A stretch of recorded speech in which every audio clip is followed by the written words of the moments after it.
مرد کشور گیری کراری سے ہے، آن اس میں صرف خودداری سے ہے۔ ہوتا ہے آفاق میں جو بو تراب، لوٹتا ہے اس کی خاطر آفتاب۔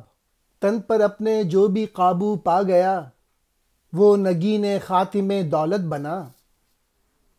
فاتح خیبر ہے دنیا میں وہی، ساقی کوثر ہے عقبہ میں وہی۔ وہ خود آگہی سے ہے دست خدا، اور ید اللہ سے ہے فرما روا۔ ہے وہی دروازہ شہر علوم، زیر فرما اس کے نجد و چین و روم۔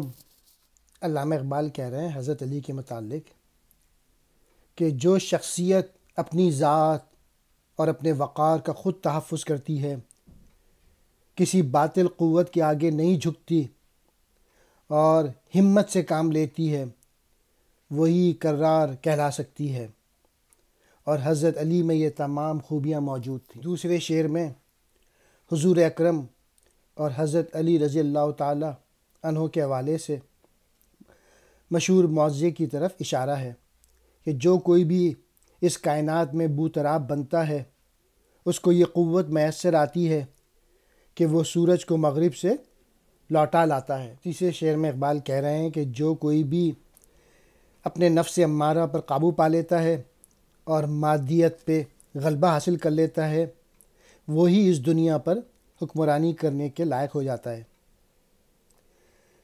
جس کسی نے بھی تن کی سواری پر کس کر ذہن باندھی، اس کو یہ مرتبہ ملا کہ وہ حکومت کی مہر میں نگینے کی طرح بیٹھ گیا۔ فاتح خیبر ہے دنیا میں وہی، یعنی بو تراب کی کیفیت یہ ہے کہ اس دنیا میں تو خیبر جیسے قلعے کی ساری شان و شوکت اس کے پاؤں کے نیچے ہوتی ہے، اور دوسری دنیا یعنی آخرت میں اس کا ہاتھ حوض کوثر کا شیریں پانی تقسیم کرنے والا بن جاتا ہے۔ اور یہ صرف اس وجہ سے ہے کہ اللہ کے سوا حضرت علی کسی سے نہیں ڈرتے تھے۔ وہ اپنی ذات کے ممکنات سے بخوبی آگاہ ہونے کے نتیجے میں اللہ کا ہاتھ بن جاتا، اور پھر اسی ہاتھ کے ساتھ وہ کائنات پر حکمرانی کرنے لگتا ہے۔ حضرت علی کی جو ذات ہے وہ شہر علوم کا دروازہ بن جاتی ہے، اور حجاز، چین اور شام یعنی ساری دنیا اس کے زیر نگی آ جاتی ہے۔ یہاں پہ حضور اکرم صلی اللہ علیہ وآلہ وسلم کی حدیث کے حوالے سے یہ کہا ہے، حدیث یہ ہے: میں علم کا شہر ہوں اور علی اس کا دروازہ ہے۔ مرد کشور گیر، ملک فتح کرنے والا، کراری کے سبب، کراری کے نتیجے میں۔ کراری بار بار حملہ کرنے والا، بڑھ بڑھ کر حملہ کرنے کی کیفیت۔ کرار جو ہے وہ حضرت علی رضی اللہ تعالیٰ کا لقب ہے، کیونکہ وہ میدان جنگ میں بار بار حملہ کرتے تھے۔